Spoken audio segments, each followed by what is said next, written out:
with this aim, this approach uses sensory stimulation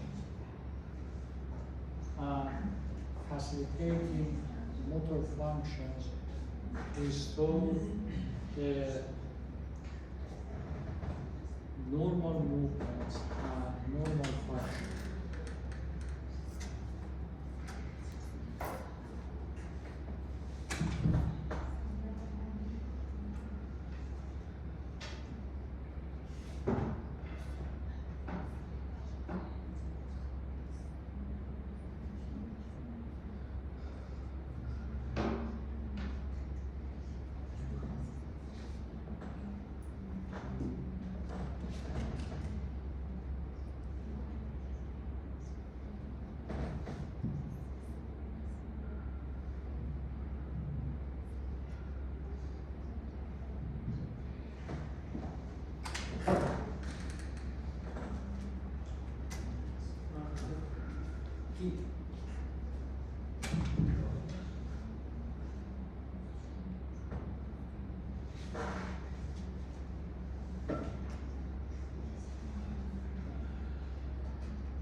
Alright, what's the neurophysiological basis of mobile approach or MDT approach?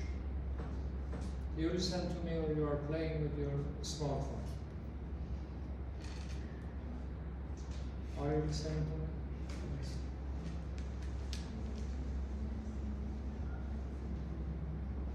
Alright.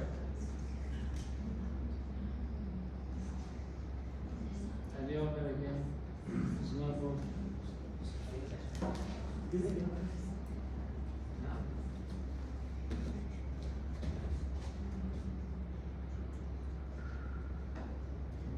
What is happening? I need to refresh it.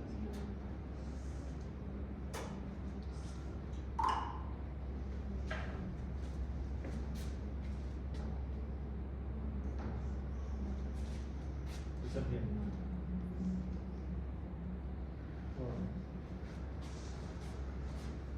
What's the neurophysiological basis of this approach? One major aspect of this approach is that instead of using muscle tonus physiologically, it uses postural tone or postural tonus. In this approach, postural tonus means normal neural activity of large muscle groups as patterns to maintain posture.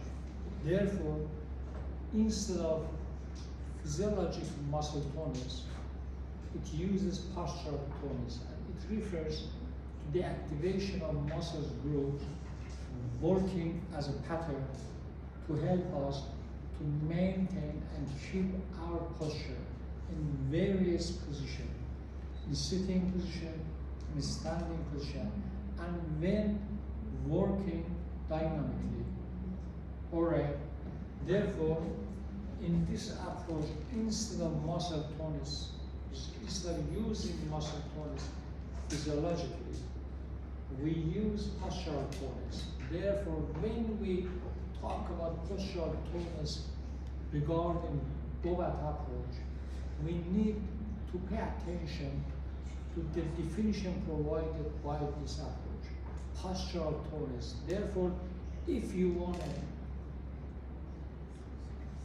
improve the postural tonus, it refers to the groups of muscles together work to keep the balance, to help the normal persons to maintain their posture in sitting and various developmental postures, sitting, standing, and like that.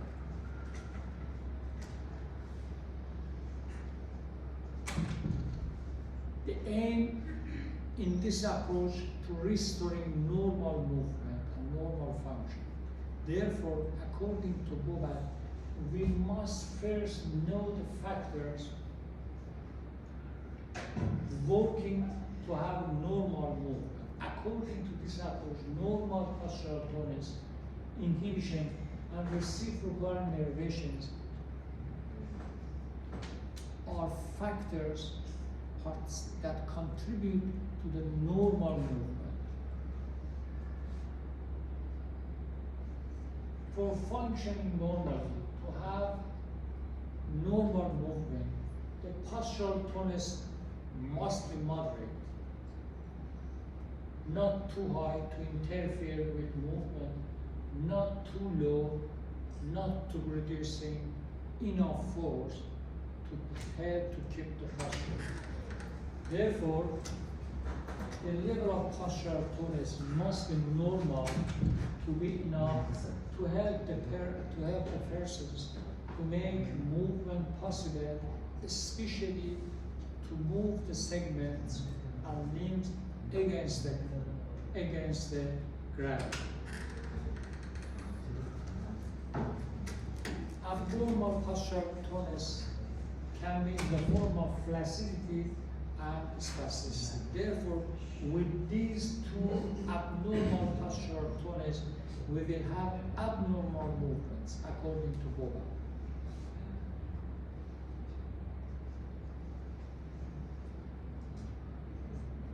Therefore, based on the Bobat approach, consequences of abnormal postural tonus is disturbances in control of patient's body movement against gravity. Therefore, with both flaccidity and spasticity, the controlling the body postural movements against gravity will be disturbed.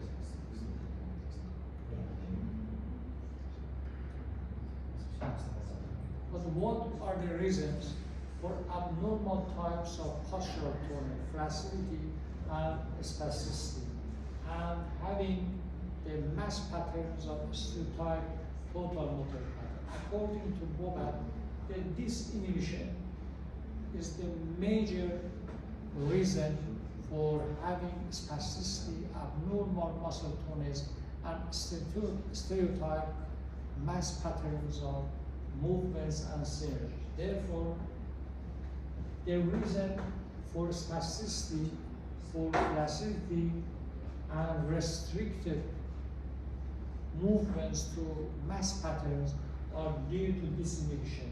And disinhibition refers to the release of lower patterns of activity from the control of higher inhibitory system. But what is inhibition? Bobat considered inhibition an active process being active in the CNS, central nervous system, reacting to a stimulation with a combination of inhibition and excitation. Therefore, inhibition in the body changes and controls the excitation for the purpose of normal coordination and normal movement.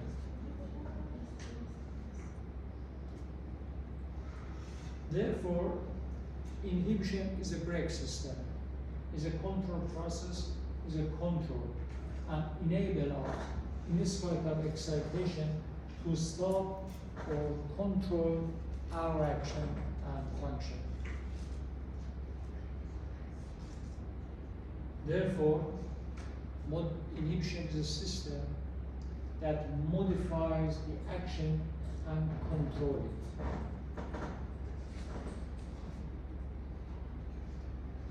In summary, the role of inhibition can be summarized for normal movement.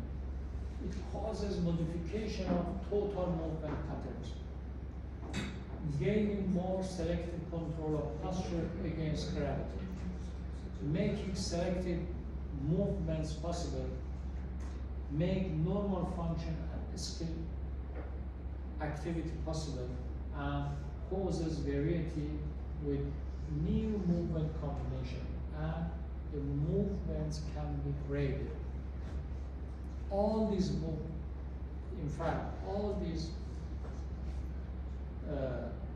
effects due to inhibitory system, all for normal movement and normal function. To have a graded movement with intended velocity with intended direction of movement. Therefore, inhibition helps us to have the intended movement possible to perform in normal manner.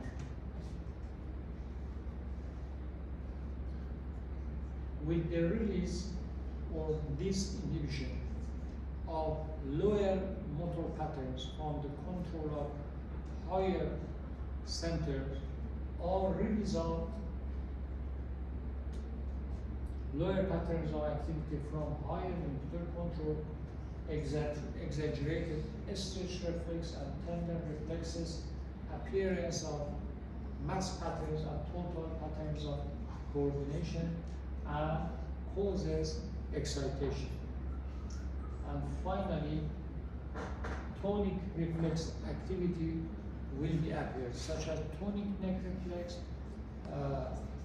in the form of asymmetrical tenor, or tonic activities like positive supporting reaction. And the consequences of this inhibition with these occurrences is spasticity. Therefore, spasticity is due to this inhibition phenomenon. With this inhibition, movements are stereotyped, restricted to synergies of flexion and extension. There is no movement patterns performed normally. And finally, the clinical appearance of this inhibition is spasticity. Therefore, according to Bobat, spasticity is due to release or disinhibition. What does it mean? It means, according to Bobat approach, we have to restore inhibitory control in patients with a stroke and in patients with other neurological conditions.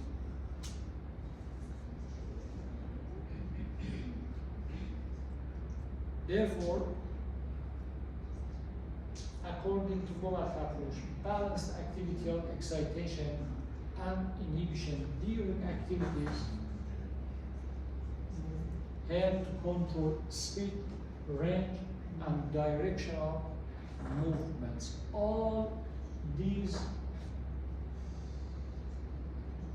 characteristics provided here for normal speed, range, and direction associated with normal activity is due to inhibition. Therefore, balance between the activity of excitation and inhibition during normal function is necessary to have intended speed, range, and to perform the movements in our direction we intended.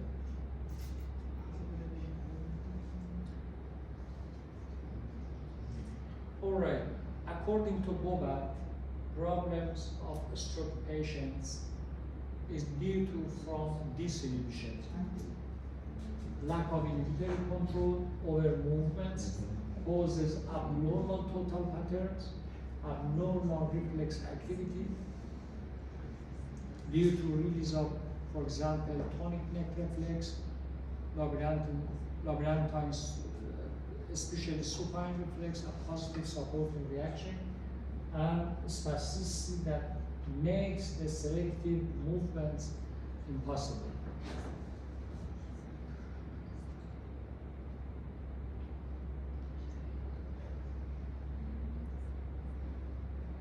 The third factor working to have normal movement is reciprocal innervation. Reciprocal innervation is different from reciprocal, simple physiologic, simple reciprocal inhibition. And Bobat believes that reciprocal innervation is beyond the reciprocal inhibition observed in simpler organisms, and defines it as agonist antagonists, and synergists, and fixators all work in a finely graded way, giving the necessary interaction of muscle groups for fixation with mobility and optimal mechanical conditions for muscle power. Therefore, as you see, various muscle groups must work, for example, to reach out, for example, for a cow to bring towards the mouse.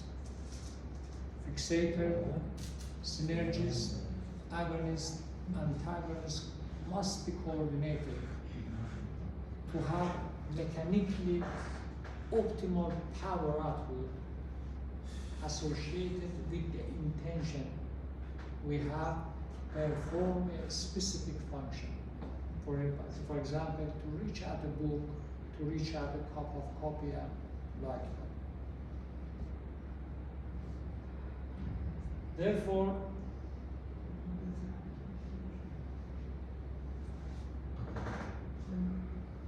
reciprocal innervation is working normal circumductions to have postural fixation, for example, for reaching out to posturally fix the proximal segments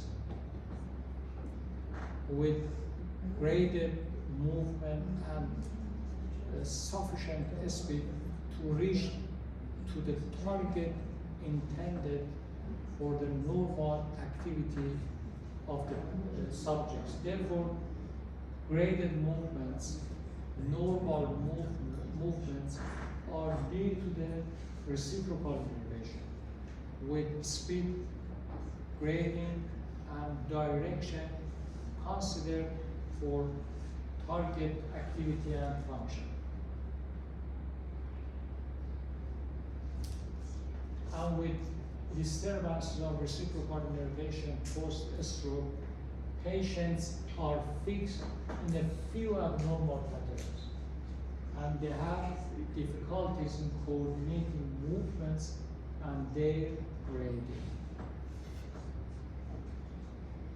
That's why when they move the segments towards the spastic muscles, you feel there's an uncontrolled help when performing the movement towards the spastic muscles. And you feel the resistance, and the patients feel resistance when, for example, working movements against the spastic muscles.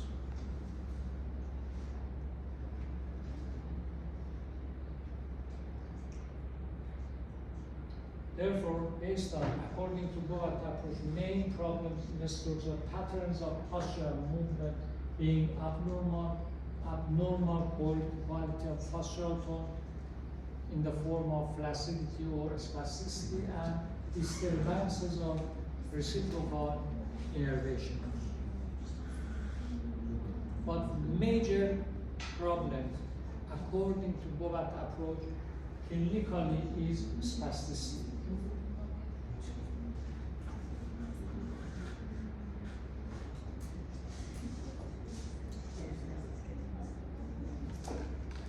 When spasticity works, there is spasticity can influence the normal movement. With a spasticity, the movement is slowed down, is difficult and laborious when the patient with a spasticity tries to perform a voluntary movement, and finally, if severe, can stop the movement altogether.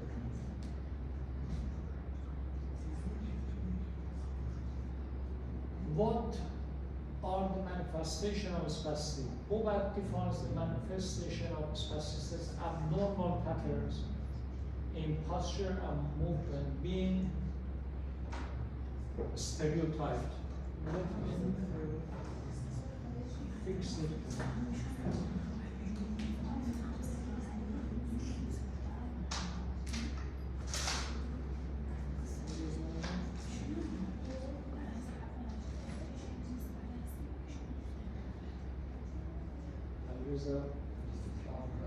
We need to fix it. I think it's better to use the PDF. Yeah. Yeah, you use PDF files. That's right.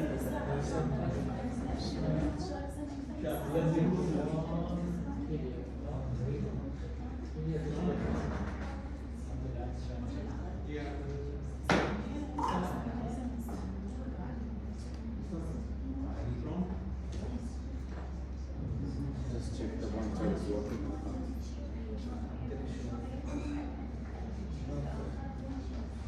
I think you can't use the monitor in PDF. You can start it here. That's way. Okay. So it's better. Yeah. Use the PDF. Yeah.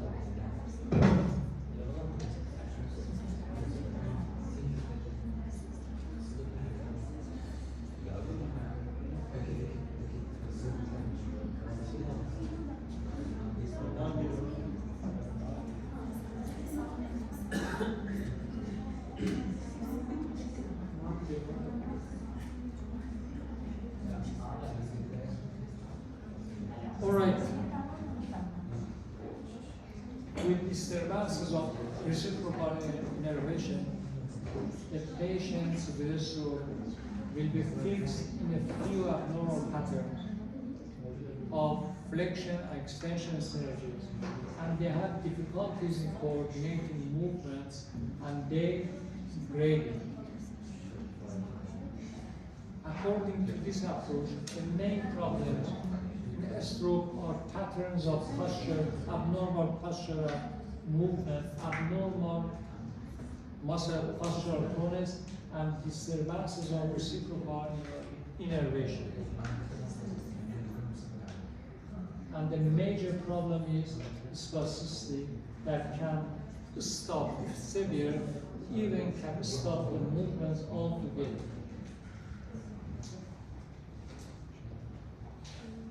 Spasticity can be recognized by abnormal patterns, as you see here, with abnormal patterns, abnormal posture, and abnormal stereotype movement presented as flexion and extension synergies.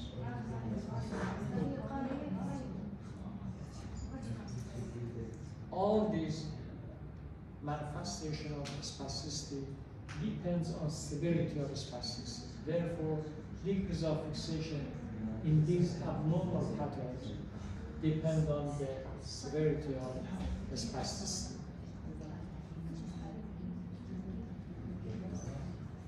All right. Bobat grades the spasticity as severe, moderate, and mild. Ariza, ready please? With severe spasticity, Movement possible. Ali Amer, Moderate movements, slow, performing with too much effort and with abnormal coordination. you read this one. What's your name? Noor. Yes. Noor. And mine? Grosses movements with the five-line or more coordination, fine and symmetric movements, impossible or Thank you very much. What's the difference between the others listen to me please? What's the difference? What's the difference between the Bobat's grading of spasticity and MMAS and Tardio scale? What's the difference between this scale provided by Bobat and Ashworth and Tardio scale? What's the difference?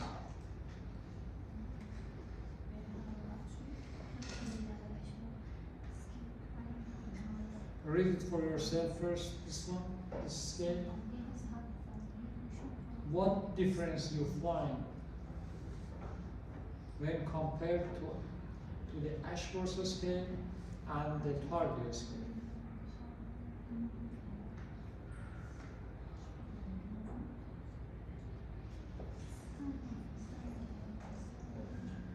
I think the difference in coordination, the difference in Coordination. No. Movement? In the movement? What do you mean? In the, what do you mean in the movement? Movement of the bones, joints, muscle. Yeah, Noor is right. He's referring that the Ashworth scale and Tardio scale is used for grading spasticity when the spastic muscles are passively stretched. All right. But That's here, actively. you ask the patients to perform movements, and during the performance of movements, the severity of spasticity is graded as mild, moderate, and severe. So an Ashworth technique, passive movement, but here is active. Active. Here, ecologically, this is correctly grade, this scale correctly grade the spasticity because during the active performance grades the severity of spasticity. But the Ashworth scale and Tardio scale as neurological scales grade the spasticity during passive stretching.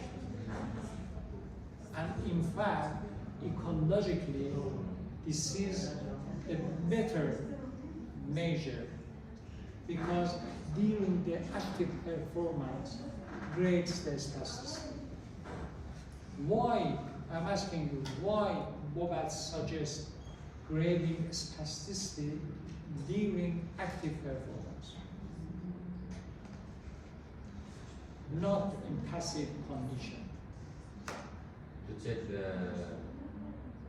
the power of the muscle. To check the power of the muscle.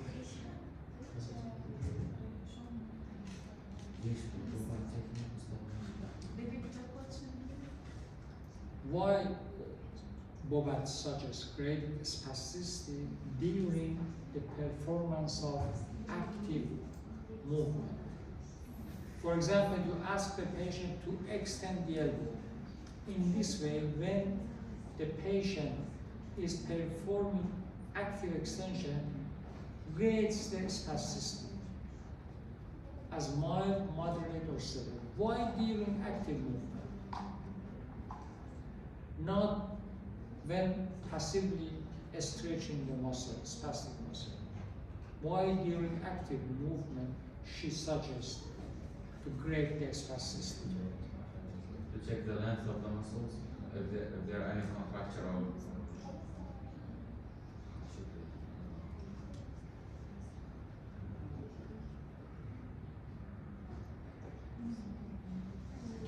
Because when we do it actively, it's harder than passive.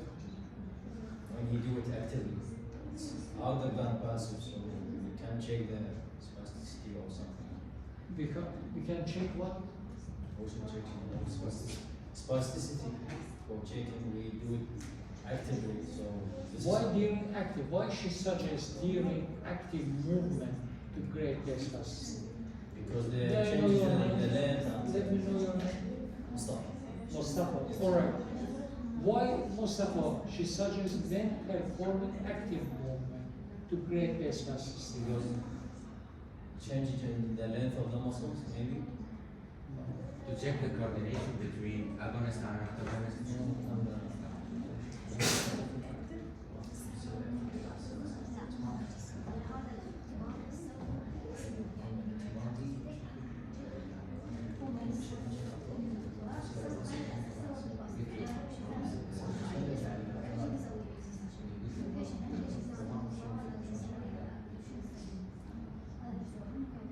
What are they doing?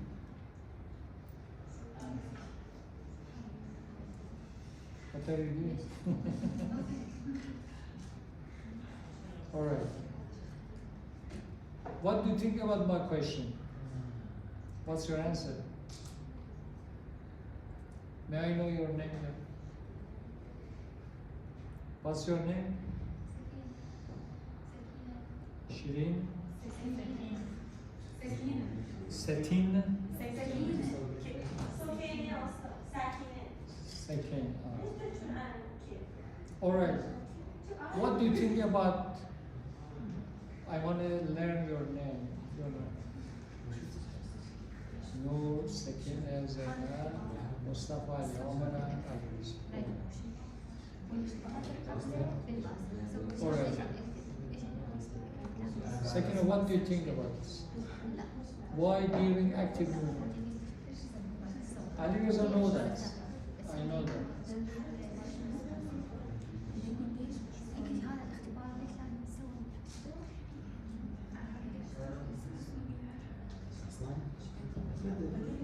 ليش بالبوبر تكنيك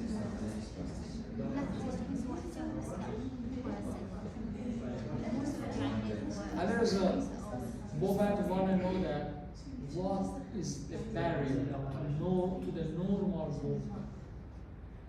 You said that. the range of motion.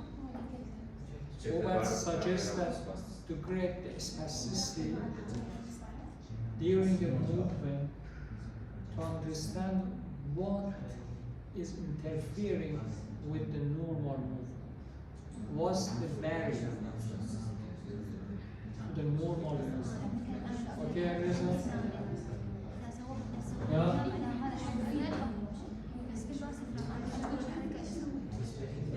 All right.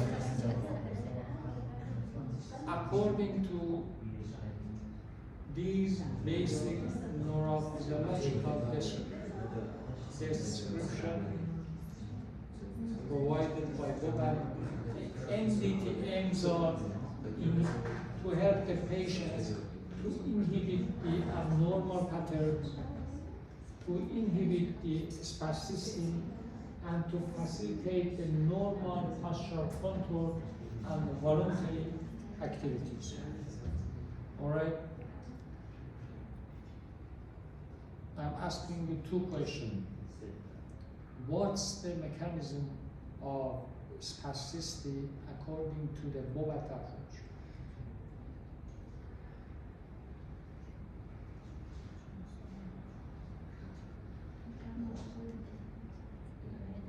Just one term. Repeat it again. Repeat the question, please. I asked you, according to the Bobat approach, what's the main mechanism for the problems observed in people with issue? Just one term.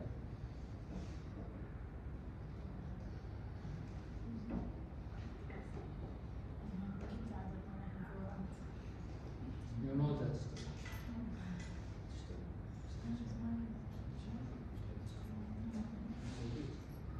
Second, which one? I didn't get that. Mustafa. Let me your name. Mohammed. What do you think, Mohammed? You didn't listen to me. You didn't listen to me at all. No, I pay attention to you, but he didn't understand the question. All right. What's the main mechanism for all the symptoms and signs observed in people with this road according to the Bobat approach? Just one person. Neuroplasticity. Not neuroplastic. Neuroplastic positive terms Abnormal for moving this pattern. for describing the recovery with interventions. What did you say? Abnormal moving pattern. Abnormal. Moving pattern.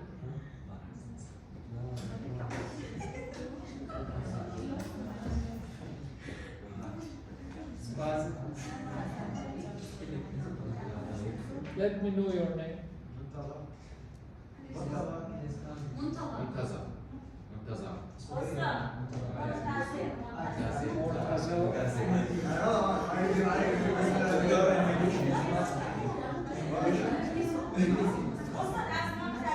Reciprocal inhibition or reciprocal inhibition? Inhibition. Reciprocal.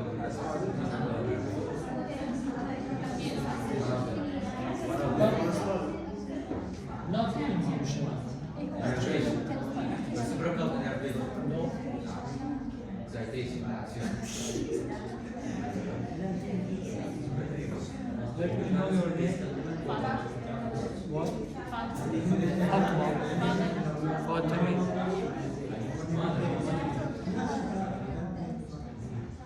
What is Fatma?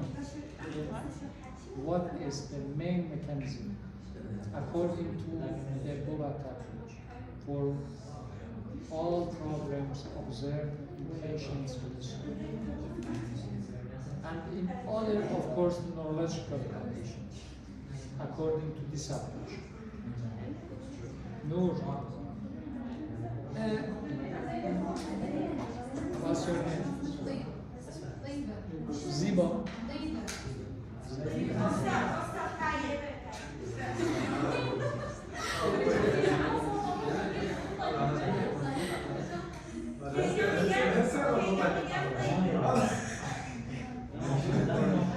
What do you think?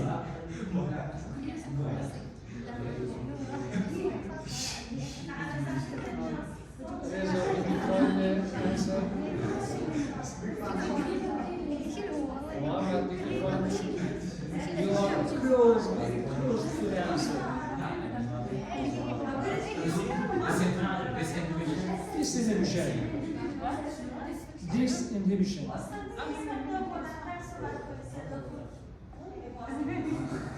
Aliza, louder. Aliza answered the question. Disinhibition. Inhibition. Yeah, not inhibition. Disinhibition. Disinhibition or release, alright, is the major mechanism that causes all these problems observed in patients with stroke. And what's the clinical appearance of disinhibition in patients with a stroke? According to the Bogota, what's the clinical appearance of disinhibition or release? Release of the lower Clinical manifestation of disinhibition. What is clinical manifestation of disinhibition or release?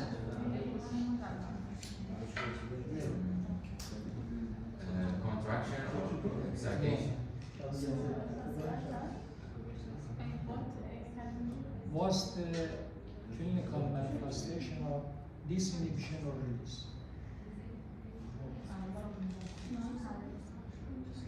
Ali Omer, what's your answer? Spasticity. Mood excitation. Very good. All right. Therefore,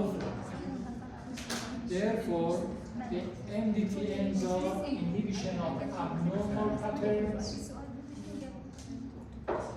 What are abnormal patterns? What abnormal patterns the Bobat approach means? Inhibition of spasticity or control of spasticity. And finally, after inhibition of spasticity, controlling spasticity, inhibition of abnormal patterns, the main aim is to facilitate the normal postural control and performing activities voluntarily. All right?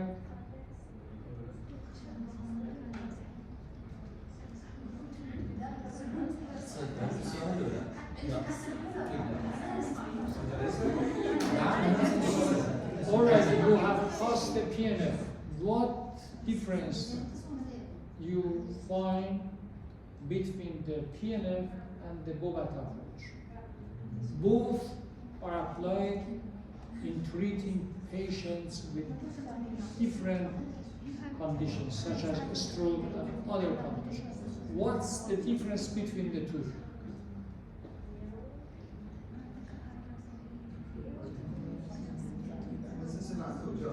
There are two conventional strategies used for treating various conditions, including stroke. What's the difference between the two? The Bogart approach and the PMF.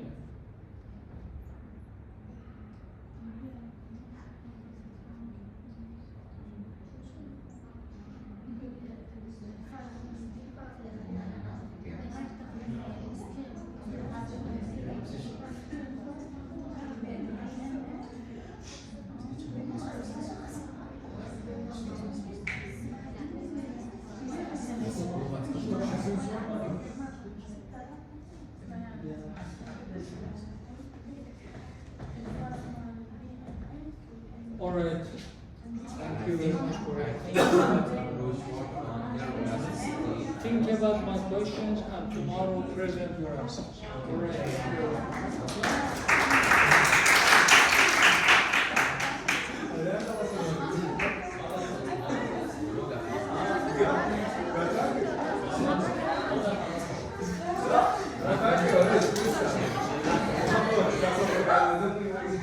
We finished it. خلاص خلاص.